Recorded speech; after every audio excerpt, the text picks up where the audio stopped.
stand up and say, no, this is wrong. This is the difference between the two things. As far as many fights and military actions and things which took place in the old ancient histories, whether in Spain or South Africa, those were days of war in the Christian world as well as in the Muslim world. And there was no UN nor international bodies to settle the disputes with proper peaceful way. And there were different mad situations. So there is long historical discussions and analysis. But the basic theme is that as starting from the very, very old era, even in the Greek time and before that, and even when the pagan Arab society came, the Byzantine time and the Islam was emerged, and after that the Umayyads and Abbasids, on the other the Christendom, the Christian world, whole these centuries were the centuries of settling the issues through war. And every single religion, both sides, they used to use the slogan of Islam as holy war, just to mobilize the people, to motivate the people to participate. And there were political motives, but Islamic slogans were normally being used by Christian world as the same way as by the Islamic world. So we don't need to, because to protect or to safeguard or to justify each and every action has its separate implementation, separate explanations, and separate historical backgrounds and differences. So at the moment we are talking of what are according to the Islamic teachings and what are not. At those days both sides were equally responsible, because this was a phobia at that time of holy wars. That's why wrongly the word jihad was given a translation of holy war. This is wrong translation. This is also a legacy of those days. Jihad doesn't mean the word war is not contained in the literal root of the word jihad. So holy war is a wrong concept. It means struggle. So that was legacy of both sides. Yes. Thank you. 15 minutes, so one question to each person. Yes, sir. My name is Kami Bhatt and I write for the Pakistani Spectator. My question is that where did Saudi Arabia, United States and Pakistan took the concept of jihad when they taught these Taliban in Pakistani tents that how to fight against Russian?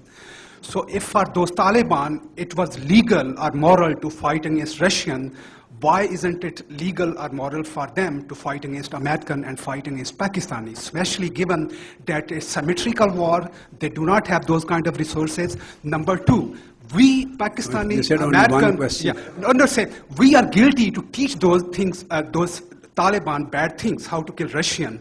So isn't that bad for us to kill them rather than teach them and do the undone the thing that we did wrongly? Thanks. Answering the last part of your question, I have already explained in my lecture that Holy Prophet's teaching is that if you are firm that these are terrorists and killers of mankind, so instead of teaching them, just terminate them. They are enemies of humanity. Now coming to the first major part of your question. So I know this fatwa of jihad, when a war was being led in Afghanistan against Russia, was given jointly by America, Saudi Arabia and Pakistan. These were three international muftis who gave the fatwa of jihad at that time. For their own reasons, I don't want to enter into those discussions, but still there is a difference. At that time, the Afghans were fighting in their self-defense, for defense of their own land, to liberate their own land, homeland, from Russian occupation.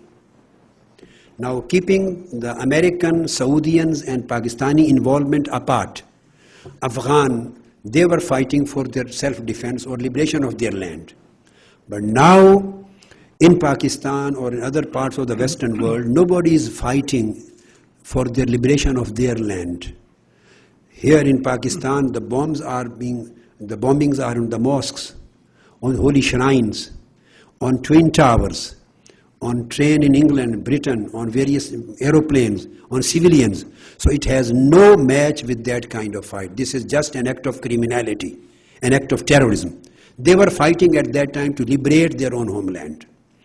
For liberation, every nation up till now has a right to fight anyone who occupies your land. Nobody would say no to that. The third part of your question is that Pakistanis are guilty for that. Pakistanis are guilty and many other people are guilty too.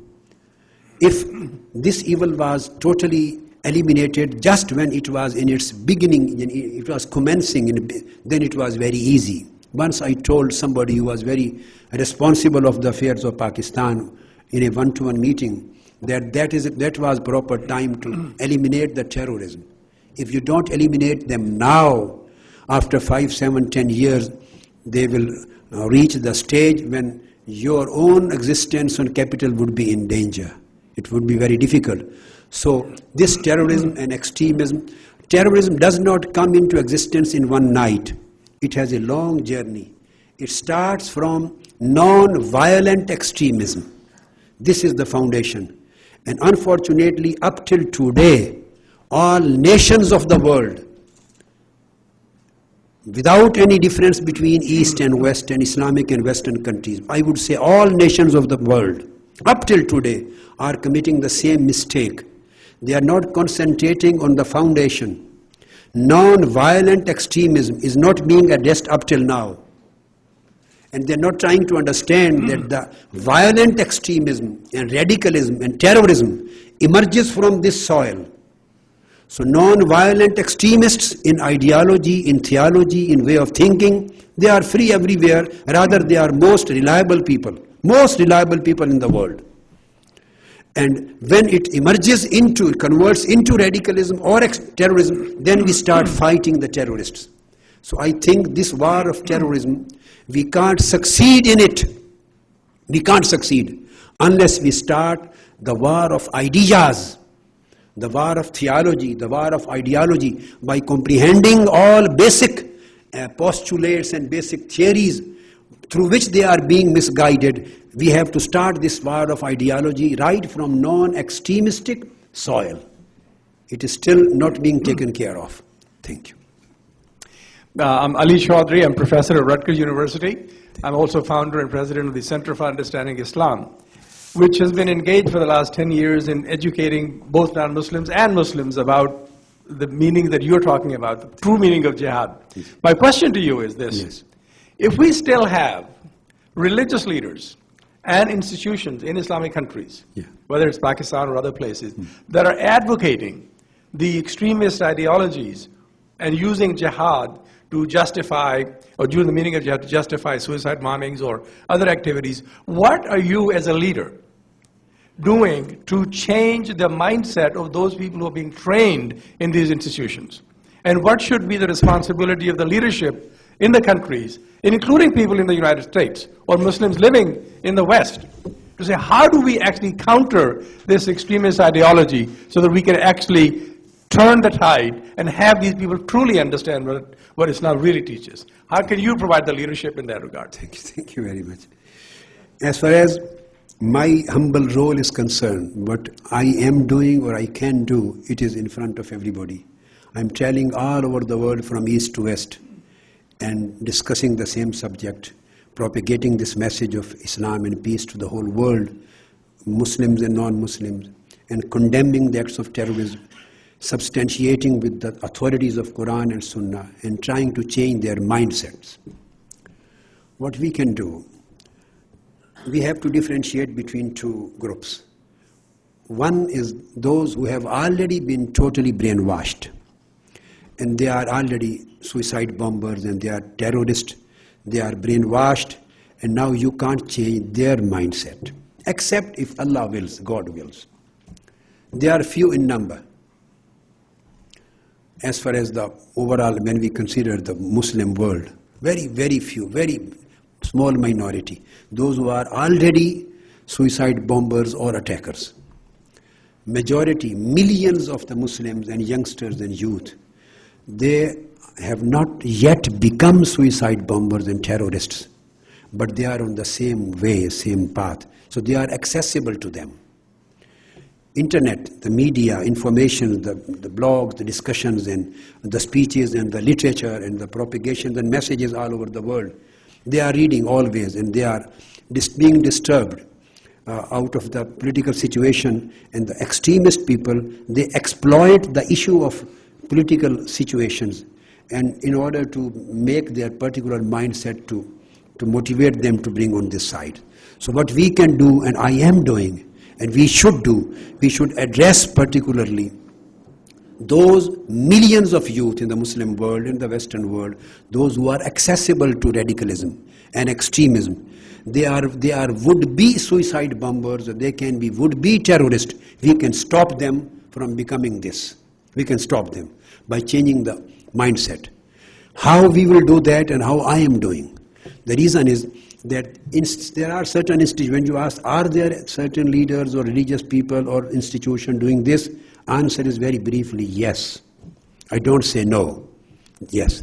What they do, not only institution, the media itself is a very big institution. Your internet and the people are being taught, all these ideas are spreading all over the world. So they are parroting Quranic verses with wrong interpretations. قَاتِلُوهُمْ قَاتِلُوا أَئِمَّةَ الْكُفْرِ, without any context, as I explained everything that you have to, and they parroted some hadith of qital and jihad, just the reward. They have been given just concept of martyrdom. Martyrdom. They are martyred. Concept of the virgins, concept of paradise, then economic frustrations. So it is very easy to access their minds, to motivate them, to brainwash them, and to take them for the martyrdom, and to take them for paradise, and to do the jihad. This with misleading is very easy for the young generation. So what we are supposed to do and we should do, and I think it has not yet been started. The US, Britain, Western government should do that, and Islamic government primarily they should do that. Some institutions are required to be built where specialized on these particular subjects, where the scholars and the students and youngsters and the people should come for specific courses.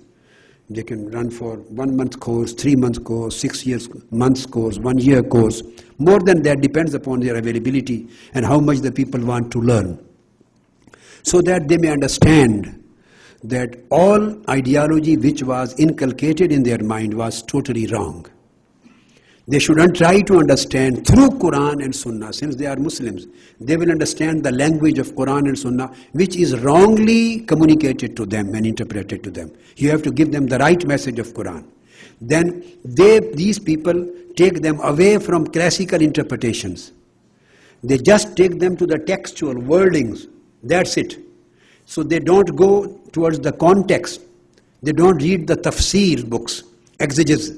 They go to the commentaries of the hadith and the authorities of Islam and hadith, tafsir and fiqh and aqidah.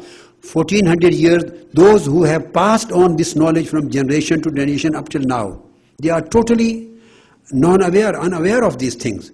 So these academies or institutions should be built up where they should be taught the real, all those verses should be taught with exegetical interpretations.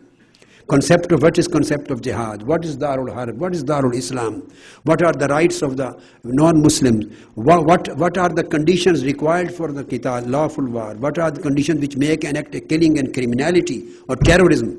So what are the relations between the two, human rights, democracy, peaceful living, interfaith harmony. Minhajul Quran is, I would say, is the only one Islamic organization, worldwide organization in the whole world, which can claim for the